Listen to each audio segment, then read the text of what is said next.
The daily video you are about to watch will require a paid subscription to WickedStocks.com beginning Tuesday, March 1st. Become a WickedStocks.com premium member to continue receiving our daily SPY report, our daily QQQ report, our weekly DIA, IWM, and Bitcoin reports. Monthly subscriptions start at $25 a month. If you're not ready to become a premium member, I encourage you to become a basic member for free, which will alert you once these analysis videos become part of our paid subscription plan on March 1st. We will continue to offer free and valuable content on YouTube, though it will not include the series of videos mentioned earlier. We hope you become a WickedStocks.com premium member. We offer a 7-day free trial, and cancellation is allowed at any time.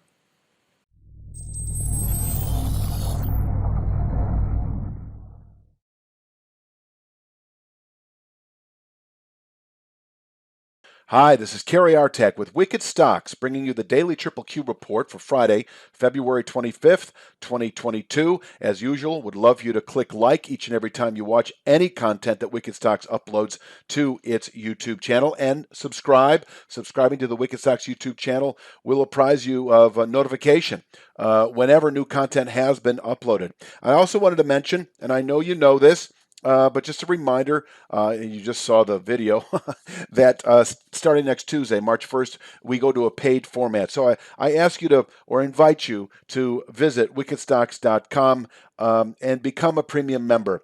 On Monday, we'll be offering a half off coupon that's good through the month of March. So, you can get half off. It'll be $25 a month generally for Wicked Stocks, for the daily QQQ. And if you're interested in subscribing to the daily QQQ report, for the month of March, it would be $12.50. I think the $25 on a longer term basis is a fair price for what we offer. That's my personal opinion, and I hope you join us and become part of the WickedStocks.com premium membership. Let's jump into the charts.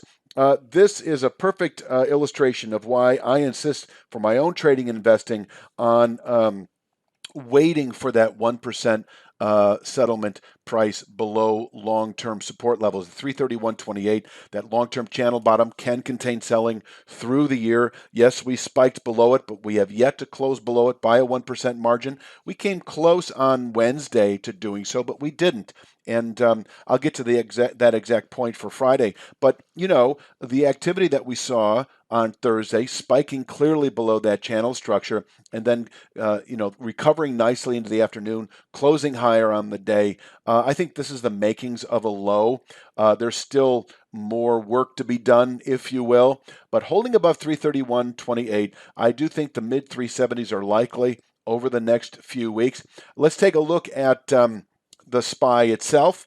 The SPY, as I've been mentioning, I can't imagine the QQQ sustaining continued heavy trade through Q2, kind of this collapse dynamic below that 331.28 channel bottom, unless the SPY also sort of complies by closing below its long-term support today at 404.14 to 406.76. I'm also showing this because, the SPY actually broke almost to that 1% zone. When you've got the 1% violation to the downside, but as you approach these long-term support levels, as you approach the 1% area, we did so within about 20 cents or 20 ticks on Thursday, and came rallying off that area very nicely. So even if we were to get the long-term sell signal below 331.28, let's say by the end of today, I ask you to watch the SPY to ensure that it also closes below 404.14, and then the two indexes can descend in lockstep through Q2.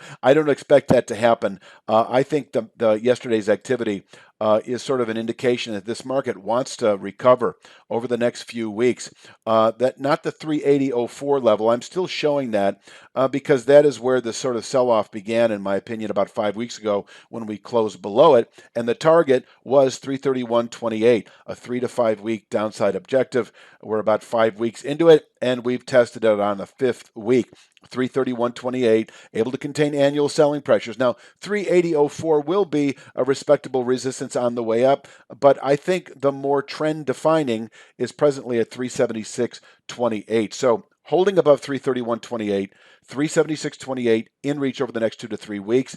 For those of you who haven't bought calls on this testing of long-term support, you could consider 370 out of the money calls that don't expire for at least 3 weeks. I'd give it more like a month or two, so you've got decent delta on the way up and not a lot of theta or time decay as the market approaches it, assuming it does. I'm not going to assume that much, but yeah, I think the picture here kind of says it all. 331.28, able to contain annual selling pressures. From here, we can push on to new all-time highs over the next 3 to 5 months or so. And in fact, closing above 376.28 would accelerate that scenario to within probably 3 to 5 weeks. But right here, we've got 331.28 able to contain, let's just say for right now, selling through March activity, and above which 376.28 is likely over that time horizon. Let's take a look at just those formations themselves. 359.26 precedes 376.28, and let's open the chart up just a little bit so you can see, 359.26 is the initial channel resistance that can contain buying through next week. We may actually test that today. We do have an early channel top, a 2-week descending channel top based off the early February high, 342.42 today. Now, this level can contain session strength, perhaps, and I say that in light of the fact that we almost put out a reversal low, a key reversal low, almost on Thursday. Had we settled above Wednesday's high, it would have been a key reversal low, but we came close to it, and so I tell you to be careful at 342.42. I think it is a level that can be sold for aggressive day traders, because from there we could fall back to that 331.28 long-term support level on an intraday basis. But I think this market is poised for continued recovery, and pushing or opening today above 342.42 would be the next indication that by the closing bell today we could actually reach 359.26. Let's take a look at the support and resistance. You see the 331.28 support here. And in it, I mentioned 359.26 likely within 1 to 2 weeks, possibly today, and I'll get to that in a second. 376.28 within 2 to 3 weeks. I've shown both of those in previous slides. The green line, once again, roughly where we closed on Thursday, 342.42. I just showed us that near-term descending channel top. It can contain daily highs, below which we can fall back to 331.28 intraday. But if we push or open today above 342.42, we should reach 354.90, where we can top out initially, possibly for the day. If we push through 354.90, 359.26 is likely, where we can place a high through next week, and from there fall back over the following 3 to 5 days perhaps to 331.28. If we do close above 359.26, 376.28 is likely under this kind of volatility, possibly on Monday, but probably within 2 to 3 days of closing above 359.26, that 376.28 channel top in reach, where we could top out. I don't want to say through March, but I think on a 2 to 3 week basis. From there, we could fall back to 331.28 within 2 to 3 weeks. And if we close above 376.28, I think we actually have a good low through Q2, possibly for the year itself. That 408 area high from November, then likely in as little as 2 to 3 weeks, and we should push on beyond that within 3 to 5 weeks. Let's take a look at the downside. Remember, we've got the 331.28 of long-term channel bottom. If we were to close below it today by a 1% margin, in other words, a settlement today at 327.97 or lower, then the QQQ has indeed entered sort of the bearish camp through Q2.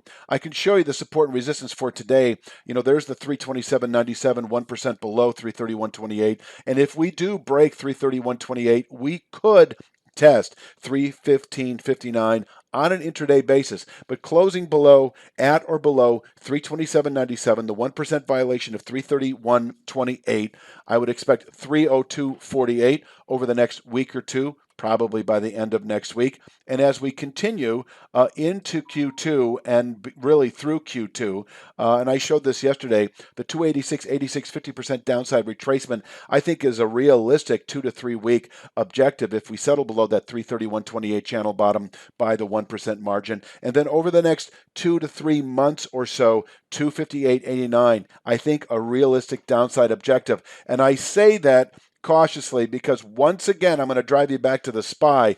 All of that downside, those targets, I don't think really are realistic or even possible unless the SPY complies, if you will, by closing below 404.14 today. So that would be the other shoe to drop. The first would be a triple Q settlement today below 331.28 by a 1% margin, and the other would be a settlement today. Don't see it happening, but by some point next week, in the SPY below the 404.14 channel bottom by a 1% margin, and then the SPY enters its own significant bear market that should play out through Q2.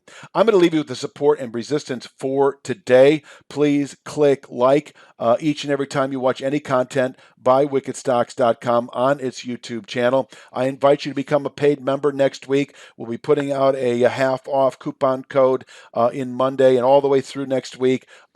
The Triple Q, the Daily SPY, the Daily SPY and the Triple Q will not be on YouTube starting Tuesday of next week. We will have other supplemental analysis, which we've been doing for almost 2 years now, but it will not be the Daily SPY or the Triple Q on a daily basis. I'll be doing occasional SPX and Nasdaq-100 analysis, all kinds of good stuff to keep you tuned in to the broader market. But in terms of day-to-day analysis, this is going to a paid format, and I know that's a regrettable fact for some of you, and it's just been part of the plan all along. Any advertising we've done for the SPY and the Triple Q, and we've done a fair amount on YouTube over the last 5 months, we've said extended free trial for the Daily SPY and the Daily Triple Q. And so now we're transitioning into a paid format, and I ask you to come on board with us. Check us out. You can cancel at any time, and you'll get half off your first month. So that's all I've got.